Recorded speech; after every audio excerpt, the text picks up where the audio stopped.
नमस्कार मित्रांनो, मी R S Pawara. आज आपण या व्हिडिओमध्ये विभक्त रेशन कार्ड कसं करायचं ते आपण या व्हिडिओमध्ये बघणार आहोत। मित्रांनो तुम्ही या चॅनलवरती नवीन असाल तर सबस्क्राईब करा आणि शेअर करायला विसरू नका। मित्रांनो बघा, तुम्हाला रेशन कार्ड तुमचं पूर्ण कुटुंबाचं रेशन कार्ड असेल आणि तुम्हाला अर्जदार असेल किंवा कोणी एखादा व्यक्ती असेल तो विभक्त रेशन कार्ड तयार करण्यासाठी तो प्रयत्न करत असेल तर काय प्रोसेस असते ते आपण या व्हिडिओमध्ये बघणार आहोत। बघा मित्रांनो, आता आपल्याला ॲप्लिकेशन भरून कुठे सबमिट करायचं असतं ते संपूर्ण प्रोसेस या व्हिडिओमध्ये बघणार आहोत मित्रांनो। आणि आपण ॲप्लिकेशन कसं भरायचं ते संपूर्ण प्रोसेस या व्हिडिओमध्ये बघणार आहे मित्रांनो।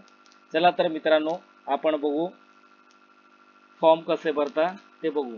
मित्रांनो बघा, महासेवा केंद्र काय असते। आता महासेवा केंद्र आपण ऑनलाईन पण करू शकतो मित्रांनो, पण ऑनलाईन प्रॉब्लेम जास्त असतं म्हणून आपण ऑफलाईन एक सोपी मेथड आहे मित्रांनो, ऑनलाईन पण असते। ऑनलाईनला आपल्याला काय काय डॉक्युमेंट प्रोव्हाइड करावं लागतं, अपलोड करावं लागतं आणि सक्सेस झालं की नाही ते स्टेटस पण बघावं लागतं मित्रांनो। आपल्याला ऑनलाईन न भरता आपल्याला ऑफलाईन भरायचं फॉर्म, कसं कोणत्या पद्धतीने भरायचं आणि मी डिस्क्रिप्शनमध्ये तुम्हाला विभक्त पुरवठा पत्रिकेसाठी शिधापत्रिकेसाठी अर्ज तुम्हाला लिंक डिस्क्रिप्शनमध्ये लिंक दिली आहे मित्रांनो बघा, आता तुम्हाला विभक्त पुरवठा पत्रिकेसाठी शिधापत्रिकेसाठी अर्ज आता असं दिले अर्ज ॲप्लिकेशन दिसते का बघा। आता संदर्भ क्रमांक काय असेल मित्रांनो, तुमचं जे ओल्ड असेल रेशन कार्ड तिथे तुमचं संदर्भ क्रमांक दिले असेल मित्रांनो, तिथे संदर्भ क्रमांक इथे फिलअप करायचे। नंतर अर्जाची दिनांक, आपण अर्ज ॲप्लिकेशन करतोय त्याचं डेट आपल्याला फिलअप करायचं आहे। डेट, मंथ, इयर्स हे सर्व आपल्याला व्यवस्थित फिल करायचे मित्रांनो। बघा मित्रांनो, अर्जदाराचे तपशील, आता कोणाच्या नावाने तुम्हाला विभक्त रेशन कार्ड तयार करायचं आहे त्यांचं नाव, इथे त्यांचा आधार कार्ड नंबर फिलअप करायचे मित्रांनो, इथे त्यांचं आधार कार्ड नंबर फिलअप करायचं। नंतर त्यांचं पूर्ण नाव, इथे पूर्ण नाव फिलअप करायचे मित्रांनो। नंतर पतीचे किंवा पित्याचे नाव, आता मित्रांनो बघा, कोणी एखादं महिला विभक्त करत असेल, महिलांच्या नावाने रेशन कार्ड असेल आणि त्यांचं पित्याचे नाव किंवा पतीचे नाव असेल तर विचारलंय मित्रांनो, तर ते तुमच्यावर आहे काय नाव तुम्ही तिथे फिलअप करता ते तिथे फिलअप करायचं मित्रांनो। नंतर आपला लिंक, पुरुष, स्त्री, जेंडर जे असेल ते जेंडर इतर असेल, बघा इथे काहीच करायचं मित्रांनो, या ठिकाणी तुम्हाला ब्लँक दिसते इथे फिलअप करायचं आहे। नंतर आता तुम्ही पुरुष असाल तर इथे टिक करायचं आहे, स्त्री असाल तर इथे, इतर असाल तर इथे।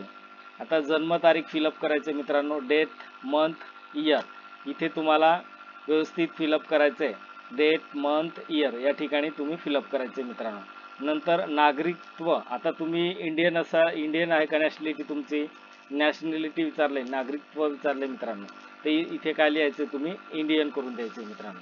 आता अर्जदाराचा व्यवसाय, आता तुम्ही काय करता मित्रांनो, काय बिझनेस करता, तुम्ही नोकरी करता, तुम्ही शेती करता, जे असेल ते तुम्ही कोणत्या फॅकल्टीमध्ये काम करता त्यांचं किंवा तुमचं व्यवसाय काय ते तुम्ही इथे फिलअप करायचे मित्रांनो। आता मी फॉर्मर आहे तर फॉर्मर मी इथे फिलअप करणार आहे। नंतर निवासाचा पत्ता, आता सध्या तुम्ही कुठे राहता, तुमचं निवासाचा पत्ता कोणता आहे ते सर्व तुम्ही इथे फिलअप करायचं मित्रांनो। निवासाचा पत्ता, आता संपूर्ण पत्ता, कृपया खालील माहिती सोबतच्या रकान्यात भरावी। हे बघा मित्रांनो, इथे संपूर्ण आपला पत्ता टाकायचा आहे, गाव, तहसील, डिस्ट्रिक्ट असं तुम्हाला डिटेलमध्ये फिल करायचं मित्रांनो। नंतर बघा मित्रांनो, नेक्स्ट पॉईंट काय असेल, घर सदनिका क्रमांक, तुमचं गावाचं बघा, गावात तुमचं घर नंबर असेल ते घर नंबर तुम्ही इथे फिलअप करायचे मित्रांनो। तुमचा घराचा क्रमांक असेल ते इथे फिलअप करायचे मित्रांनो। नंतर आपल्याला तालुका, आता तालुका आपण कोणत्या तालुक्यात राहतं ते तालुका इथे लिहायचं आहे, तालुक्याचं नाव लिहायचं मित्रांनो, इथे डिस्ट्रिक्टचं नाव लिहायचं आहे। नंतर आपलं पिन कोड, आपल्या एरियामध्ये आपल्या आधार कार्डवरती बघायचं मित्रांनो, तिथे तुम्हाला पिन कोड दिसेल, तो पिन कोड इथे फिलअप करायचं आहे। नंतर आपल्या रस्त्याचे नाव, आता रस्त्याचे नाव विचारले मित्रांनो, क्षेत्र, आता क्षेत्र शहरी असल्यास प्रभाग क्रमांक, तुम्ही गावात एखाद्या विलेजमध्ये राहता का किंवा एखाद्या सिटीमध्ये राहता, तुमचं क्षेत्राचं क्रमांक इथे टाकायचं मित्रांनो। तुम्ही बघा क्षेत्र असे म्हटले तर शहरी इथे टिक करायचं, ग्रामीण असेल, रुरल एरिया असेल तर इथे टिक करायचे मित्रांनो इथे। नंतर शहरी असल्यास प्रभाग क्रमांक तुमचं इथे फिलअप करायचं आहे. नंतर तुम्हाला एक मोबाईल नंबर तुम्हाला इथे फिलअप करायचं आहे मित्रांनो. तुमचा जो चालू असेल मोबाईल नंबर ते तुम्ही इथे फिलअप करायचं आहे. नंतर तुम्हाला ईमेल आय डी भरायचे. ईमेल आय डी असेल नसेल तरी चालेल मित्रांनो. इथे तुमच्याकडे अवेलेबल असेल ईमेल आय डी तर तुम्ही इथे फिलअप करू शकता, नसेल तर काही हरकत नाही मित्रांनो. सध्याच्या शिधापत्रिकेची तपशील. आता सध्याच्या पत्रिकेची तपशील बघायचे मित्रांनो आपल्याला. आता आपलं जे ओल्ड रेशन कार्ड असेल सध्या पत्रिका क्रमांक, आता जे आपण त्या रेशन कार्डमधून आपले विभक्त रेशन कार्ड तयार करतो, जुना रेशन कार्डचा नंबर आपल्याला इथे फिलअप करायचा आहे. नंतर रेशन दुकान क्रमांक. मित्रांनो तुमचं रेशन कार्ड तुमच्या विलेजमध्ये असेल तुम्ही तर त्या विलेज 2-3 रेशन दुकान असेल त्यांचे तुमचं रेशन कार्ड कोणत्या दुकानाचं आहे ते क्रमांक तुम्ही इथे फिलअप करायचे आहे मित्रांनो. आता संदर्भ क्रमांक मी जसं बोललो फर्स्ट ऑप्शनमध्ये बोललो संदर्भ क्रमांक काय असतो मित्रांनो. तुमच्या रेशन कार्डवरती असेल किंवा तुमचं जे रेशन दुकानदार असेल त्यांच्या मस्टरवरती संदर्भ क्रमांक असतो मित्रांनो. आता हे बघा मित्रांनो एकाची संख्या. आता बघा मित्रांनो एकेकांची संख्या काय असते मित्रांनो. जे तुमचे ओल्ड रेशन कार्डमध्ये जेवढे नाव आहेत तेवढे काय करायचे तुमचं इथे टोटल संख्या लिहायची मित्रांनो. कारण जे ओल्ड रेशन कार्डमध्ये जेवढी संख्या असेल तेवढी इथे फिलअप करायचे. नंतर सध्याच्या शिधापत्रिकेतून तुम्हाला वेगळं करायचं आहे त्यांची तपशील भरायचे मित्रांनो. आता तुम्ही सध्या तुम्ही विभक्त तुमचं रेशन कार्ड करताय, मग तुमचे मेंबर असेल तुमचे फॅमिली मेंबर असेल त्यांचे नावं इथे फिलअप करायचे मित्रांनो. आता बघा मित्रांनो इथे फर्स्ट पूर्ण नाव टाकायचं. इथे ते स्वतःचं नाव, वडिलांचं नाव, सरनेम असं सर्व तुम्हाला फुल नेम इथे फिलअप करायचं आहे.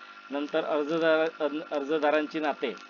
आता नातं काय आपलं त्यांच्यासोबत जर आपण विभक्त करतोय ना, त्यांचं मुलगा असेल मुलगा असेल किंवा त्यांचे नातू असेल जे असेल त्यांचं वय फिलअप करायचं मित्रांनो. आता सेम प्रोसेस आहे मित्रांनो. बघा 1 2 3 4 5 6 7 तुमचे जेवढे मेंबर असेल रेशन कार्ड विभक्त करत तुम्ही रेशन कार्ड विभक्त करताय मित्रांनो. त्याच्यात ॲड करायचे तुम्हाला तुमचे मेंबर्स. तर तुम्ही इथे सर्व फिलअप करू शकता मित्रांनो.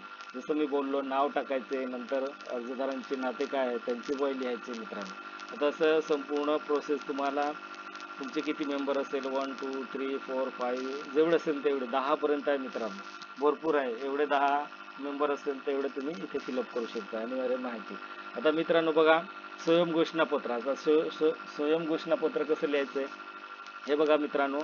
आता जे आपण अप्लाय करतोय तर आपलं नाव टाकायचं आहे. नंतर इथे आपल्या वडिलांचं नाव टाकायचं आहे. यांचा मुलगा असं म्हटलंय मित्रांनो. आता इथे आपलं नाव टाकल्यानंतर आपल्या वडिलांचं पूर्ण फुल नेम टाकायचं. यांचा मुलगा असं टिक करायचं. वय लिहायचंय. नंतर व्यवसाय काय करता, शेती करता का ते इथे तुम्हाला भरायचं. नंतर तुमचं मुक्काम राहणार कुठे आहे तुम्ही ते गावाचं नाव इथे फिलअप करायचं. घोषित करतो की वरील सर्व माहिती माझ्या वैयक्तिक माहिती समजुतीनुसार खरी आहे. सदर माहिती खोटी आढळल्यास भारतीय दंड संहिता 1960 कलम 199 व 200 अन्य संबंधित कायद्यानुसार माझ्यावर खटला भरला जाईल व त्यानुसार मी शिक्षेस पात्र राहीन याची मला पूर्ण जाणीव आहे मित्र. हे बघा मित्रांनो हे स्वयं घोषणा भरल्यानंतर तुम्हाला इथे ठिकाण तुमचं गावचं नाव फिलअप करायचं. नंतर दिनांक फिलअप करायचं. नंतर अर्जदारांची स्वाक्षरी करायचे. अर्जदारांचे नाव लिहायचे. इथे नाव पूर्ण लिहायचे. इथे सिग्नेचर करायचे. नंतर जोडवायचे कागदपत्राची यादी. मित्रांनो आता बघा तुम्हाला कोणकोणते डॉक्युमेंट जोडायचे आहेत ते इथे संपूर्ण लिस्ट दिली मित्रांनो. आता आवश्यक कागदपत्रे जोडणे असल्यास अशी खूण करावी अशी अन्यथा अशी खूण करावी. मित्रांनो बघा तुमच्याकडे अवेलेबल असेल तुम्ही कोणते डॉक्युमेंट जोडताय तुम्ही रेशन कार्ड विभक्तसाठी तर तिथे असं टिक करायचे मित्रांनो. आणि नसेल तर इथं अशी टिक तुम्हाला फुली मारायचे मित्रांनो. इथे बघा आता अर्जदारांचे छायाचित्र तुमचं फोटो आहे तर मग इथे टिक करून द्यायचं मित्रांनो. ओळखीचा पुरावा आता मतदान ओळखपत्र, वाहन चालक जे असेल तुमच्याकडे एकच कोणतंही जोडायचं मित्रांनो. किंवा जॉब कार्ड किंवा आधार कार्ड जे ओळखीचा पुरावा असेल ते तुम्ही याच्यात जोडू शकता मित्रांनो. येस करायचं इथे. नंतर पत्त्याचे पुरावा मतदार यादीच्या उतारा मतदार यादीचे उतारा किंवा पानपट्टी पावती किंवा 7/12 किंवा 8 नंबर किंवा भाडे पावती किंवा दुजोनी शिधापत्रिका किंवा वीज देयक किंवा मालमत्ता कर पावती जे असेल तुमच्याकडे ते अवेलेबल एक जोडायचं डॉक्युमेंट इथे टिक करायचं मित्रांनो। नंतर वयाचा पुरावा। आता वयाचा पुरावा काय असतो? प्राथमिक शाळेचे प्रवेशाचे उतारा, बोनाफाईड प्रमाणपत्र, शाळा सुलेस प्रमाणपत्र, जन्मदाखला, सेवा पुस्तिका, शासकीय नियम, शासकीय कर्मचारी जे असेल ते तुमच्याकडे। जन्मदाखला असेल तर टिक करून द्यायचं, शाळा सुलेस प्रमाणपत्र असेल तर टिक करून द्यायचं, जे असेल तुमच्याकडे अवेलेबल असेल ते तुम्ही इथे टिक करून द्यायचं आहे। उत्पन्नाचा पुरावा। आता उत्पन्नाचा पुरावा काय असेल मित्रांनो? अर्जदार जमीन मालक असल्यास 7/12 आणि 8 नंबर उतारा व तलाठी हवाल वेतन मिळत असल्यास फॉर्म 16 नंबर फॉर्म, सर्कल ऑफिसच्या पडताळणी अहवाल, निवृत्ती वेतन धारकाकरिता बँकेचे प्रमाणपत्र, आयकर विवरणपत्र विवरणपत्र। आता हे तुम्हाला तुमच्याकडे असेल 8 नंबर उतारा असेल किंवा 7/12 असेल, याच्यापैकी दोघांपैकी कोणतंही असेल, नसेल तर तुम्हाला असल्यास फॉर्म 16 नंबर सर्कल ऑफिसच्या पडताळणी अहवाल तुम्हाला भरावा लागतील मित्रांनो। तुमच्याकडे 8 नंबर किंवा 7/12 असेल तर काही हरकत नाही, एक डॉक्युमेंट इथे जोडायचं आणि इथे टिक करून द्यायचं। सध्याची मूळ शिधापत्रिका। मित्रांनो बघा, आपण रेशन कार्ड विभक्तसाठी अप्लाय करतो, आपलं जे ओल्ड रेशन कार्ड असेल त्याची एक झेरॉक्स तुम्हाला इथे जोडायची आहे, नंतर इथे टिक करून द्यायचं। आता मित्रांनो हे संपूर्ण प्रोसेस कंप्लीट झाल्यानंतर हे सर्व डॉक्युमेंट तुम्ही अटॅचमेंट करायचे आणि कोणत्या ठिकाणी जमा करायचे? तहसील ऑफिसला जायचं, पुरवठा अधिकारी असेल त्या ठिकाणी तुम्हाला जमा करायचे मित्रांनो। तिथे जमा केल्यानंतर ती पुढची प्रोसेस तुम्हाला जे पावती देतील त्याच्यानुसार तुमचं कारवाई होणार आहे मित्रांनो। व्हिडिओ आवडला असेल तर सबस्क्राईब करा आणि शेअर करायला विसरू नका मित्रांनो।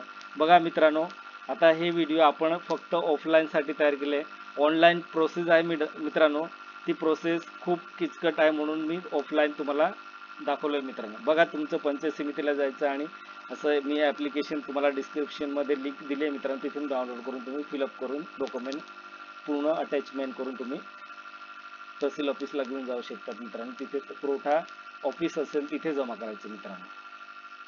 ही सोपी मेथड आहे मित्रांनो। तुम्ही जर ऑनलाईन करायचं असेल तर ऑनलाईनचं मी पुढचा व्हिडिओ तुम्हाला